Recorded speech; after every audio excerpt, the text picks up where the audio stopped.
All right. So yeah, I'm gonna be doing the Shiyu defense ones. I already did all these. I can go back and show these if anybody wants to see them. It's just that these are always the easiest ones. They're just like they're free. Like this one, obviously, even when the week restarts, it gives you this one for free. Um, but these three you have to do them anyway, and but they're easy. It's not that hard to do. It's always this last one that's kind of like iffy. Um, yeah, it just depends on where you're at progression wise. Eventually, you can do all of them. It's not really that hard. It's just pulling for units, building teams. This requires two whole teams to do, and you know all that kind of stuff. And you know it just takes a lot of time to get there. So, but yeah. So this is the teams I'm going with here. Obviously, uh, Seth's reduced effectiveness here because of his electricity, but you know whatever. Uh, Physical, I get a lot of bonuses from. We're getting a lot of bonuses here. We get anomaly plus attack increase, and then anomaly gives you defense shred. But funnily enough, this defense shred doesn't work very. It doesn't do anything for her. So if she gets any anomaly buildup, it doesn't really matter. And then 20% bonus damage is pretty good though. So let's just see if what I can do. So it's been like what I think a week, maybe more than a week since the last time I uploaded a video. One of the things with these, with Zenless and Wuthering, is there's not a whole lot of stuff to make content on. Drip marketing and leaks aren't really my thing. I mean, I do patch reviews back in Epic 7, but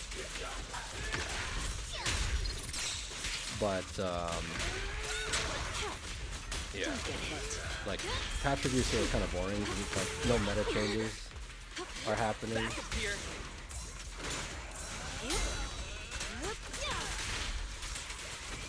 Like, there's no meta at all anyway to begin with, you know? It's not like anything's changing. And the PvE is static anyway, so it's like, The who final cares? act begins now. But,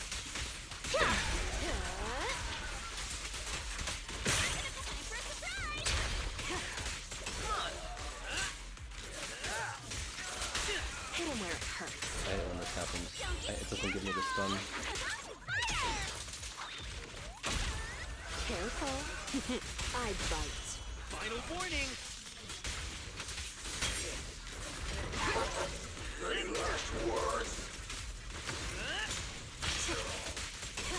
I'll make it pain. You're not supposed to hard charge it like that. You're supposed to find. Time to prepare. You're also not supposed to ult either because you waste your time. You're not supposed to hard charge it because you get a fast charge on certain attacks. That kind of just means it. Execution continue.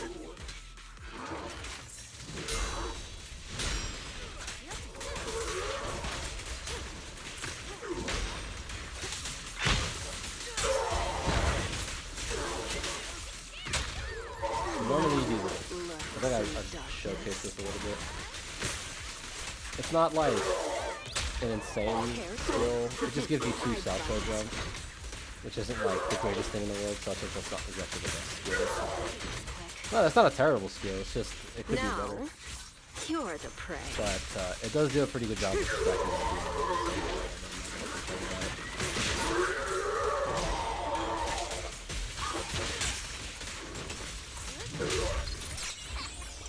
you don't really need to ult with her as much.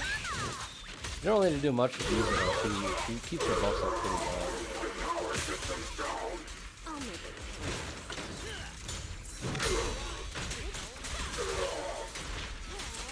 That's the demon monster.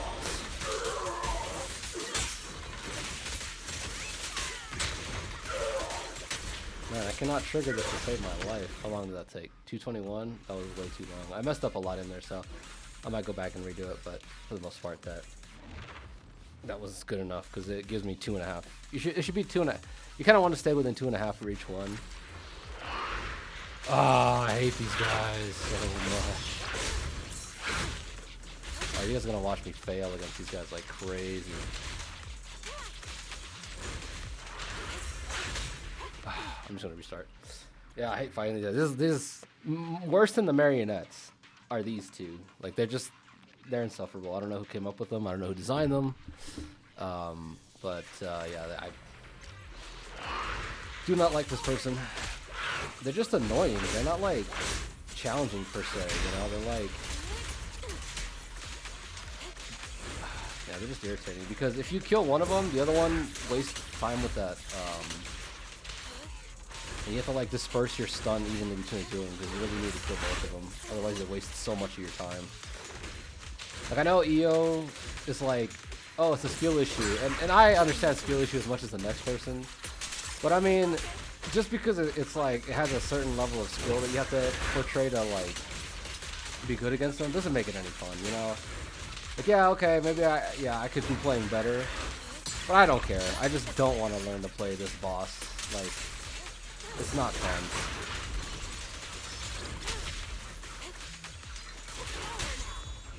Reality and illusion.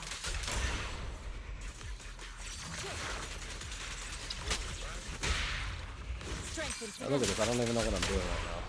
Swift yet still. And this isn't going to kill them sadly, but you know. Release. Let's hurry up. Swift yet still. Clear yet mercy. Hopefully I can get them both for sure. Clarity and impurity cycle. Beg for mercy. Is that too late? Oh, I messed up. And then they do this. This is a humongous waste of time.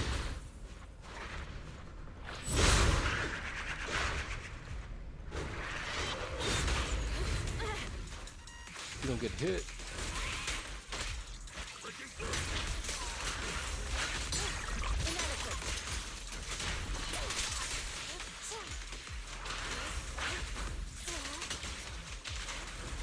Look at them. They just sit here. They don't do anything. Like, this isn't. They're not fun to play against. I don't know. Like skill issue is one thing. Like obviously, I'm not gonna. You know. Come on. See now I gotta hit this guy. I got 40 minutes or 40 seconds to kill this guy. Oh no, this one's gonna go crazy. Yeah, I messed up. Come on, stun, stun, give me the stun. No! Oh my gosh, that was terrible.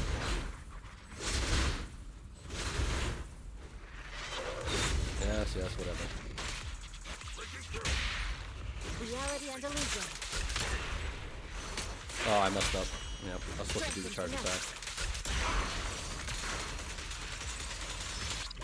Your fate is sealed. Well, I still beat them anyway, but as you can see, they're not very fun to play against. I mean, like I said, if you're like super on top of your executions, you'll probably look on YouTube and just watch a dude like obliterate them in under a minute because he like groups them better and he just knows how to like. But I just don't. I'm not gonna learn all that nonsense. It's just not worth it for me. But you know, just to showcase, you guys can kind of fumble your way through a little bit. The main point is just to try to get them both stunned at the same time. What I messed up there earlier was I should have the other one was about to die. I should have stunned the other one that wasn't about to die, killed that one, and then hit the other. I mean, ideally you kind of want to stun them both at the same time, but it depends on what kind of stunner you have. Let's go look. There's just not a whole lot of like good multi-target stunners. Like if you're using Trigger on them, she can kind of hit them both pretty evenly. Poker's not bad. Her little zigzag kind of does pretty good. Her ultimate is hard to like, not hard, but it's like you kind of do have to line them up in a line to get them with that. If you're still using Ambi, I mean, you know, I'm sorry. Lycone is the same kind of thing. He's kind of a single target stunner.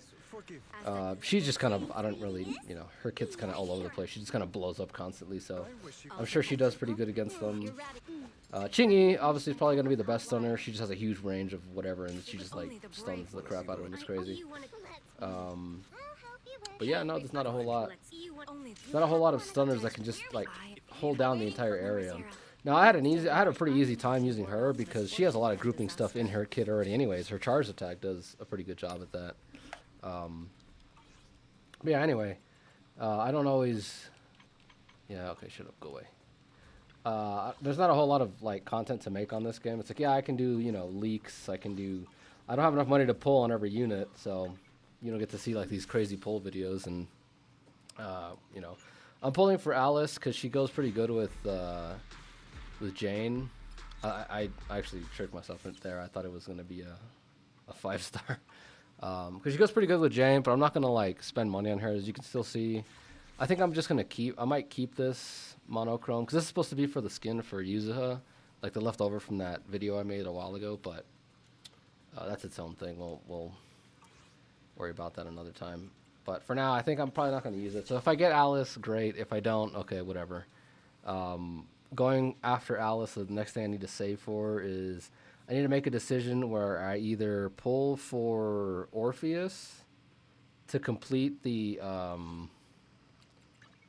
Sambi trigger team, but I don't think I'm gonna have enough resources to pull for Orpheus and her weapon. Originally, I was debating whether Seed or Orpheus, but I think I might go with Orpheus. Standing by. Just because, Number 0. Awaiting. yeah, I don't know. Need help? So Orpheus looks more interesting. Number 0. I've got Plus, you. Mono Electric doesn't really look like I'd like to have a second element in there. Mono Electric isn't bad. Don't misunderstand that. But I think a second element would be a lot more beneficial there. What else? Yeah, I guess that's everything. I'll have a bunch of other videos coming out. I do have some things to show off, but otherwise, there's not a whole lot to show off in this game because there's no PvP. There's no meta changes. There's no anything like that. The only meta that changes in this game is HP inflation. And as much as I don't take it as like a lot of people complain about it, but I don't take it as badly as other people do. The main thing is it's like when HP inflation hits, all it does is it takes longer. It doesn't change how you play the boss. It just makes it so that you need to be more efficient when you're fighting bosses, right? So it's not super like it doesn't really matter to me, one way or the other. But yeah, so that's kind of my personal view on it. Is the meta doesn't change enough. Obviously, Miasma changed a little bit of the meta. Like originally, there's absolutely no reason to ever use Seth's Take me along. Seth's ult. I boosted it up for no reason. Leave me alone. But there's like almost never any reason to use Seth's ult. But now that we have Miasma here, you can make a case for using it. Just because you're losing a lot of time because his ult is on field forever and you can't switch out of it. You just have to sit there and watch him do his long, stupid animation. It doesn't do any damage. Doesn't have a lot of anomaly buildup. It doesn't really do much of anything. It's just not good. You can't quick assist out of it. It's just there. But because it does so much damage to the Miasma shield, it's worth that time loss to get that shield off so you can get back to doing your regularly scheduled damage, right? So, again, there's things like that change the meta a little bit where it's just like, oh, suddenly certain people's ults are good now, certain people's, builds and stuff. I guess I can showcase the build as the last thing for anybody who stuck around. We'll start with Jane, because we always start with Jane. 2700 attack. That attack is inflated. I'll show you right now. But yeah, 420 AP. You still want mastery on her. I run her on Chaos Jazz. This piece is trash. This piece is mid. This piece is trash. I mean, this piece is also trash. This piece is mid. And this piece is trash. So clearly you can see there's a lot of room for improvement on Jane. Yeah, and that's basically her little domain. They're not called domains in this game, but this cleanup thing. I spent all my time in this one here to get Jane pieces. And fortunately, you get Jane pieces here, but if I do get Alice, these pieces transfer over to Alice as well. So that's all I'm doing right now. It's just all my stamina goes into that because I need to get my Jane up. Next is Seth. You kind of see here, Seth's attack is kind of low, but that's okay because his anomaly proficiency, like he can now function as an anomaly unit because you have Yuzuha. If you have Yuzuha exists. Let's see. So yeah, I'm running him on a 4-piece Protopunk, more shielding. The shielding boost from this, 15% plus the 30% from this kind of offsets the fact that his attack percentage is so low. And then obviously I just gave him Faith and Melody. I kind of want to put something else on him because Faith and Melody, if you see down here, it's anomaly mastery percentage, so it gives him 8% rather than a flat so again, 8% here plus 30% here. So these all scale off his base, whereas we have something like, let's go look at an anomaly unit. Anomaly units get a flat anomaly mastery increase. That probably transfers over to a percentage of some kind, but just the point being that look at his stats. With Faith is Melody plus the anomaly mastery 6 slot, his anomaly mastery is 118, which is lower than someone like, let's see, 193. What's her thing here? Energy regen. Like if I replace this on her real quick just to take a look at it. She's already at 120 without the Faith is Melody, just by one little extra piece, right? I don't use her, so it's not that big a deal, but I'm going to switch her back to the thing I had on before. Replace. Look at that. My damage was low because I forgot that I gave this to her. Yuzuho was running around with this. This is garbage. No wonder she had so much energy during that fight. I might go back and redo that run. I just like testing out Rina every so often. I forgot about this. Oh my gosh. Well, I still passed it, right? So, but anyway, the point I'm stressing is just that his anomaly mastery is garbage, man. It's just absolute trash. But again, fortunately, I've mentioned this before, but fortunately he gets a lot of bonuses to that. Let's see, where... Proficiency, so that gives everybody 100. This one, so here you can see when you do the basic attack hold, it gives him 35% more anomaly buildup, which is good. I think he has another one. Oh, well, he has that one, plus he has... let's see, where is it? Is it here? Here.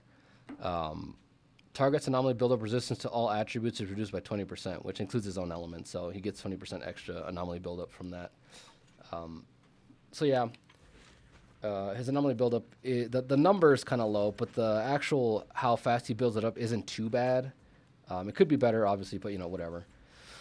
So Faith is Melody, so you could replace this with any number of things. I used to have impact on him, but stuns aren't as important. They're good, and that's why I have the what's it called, the Tusks of Fury here, but they're just not as important as you might see, as it might seem.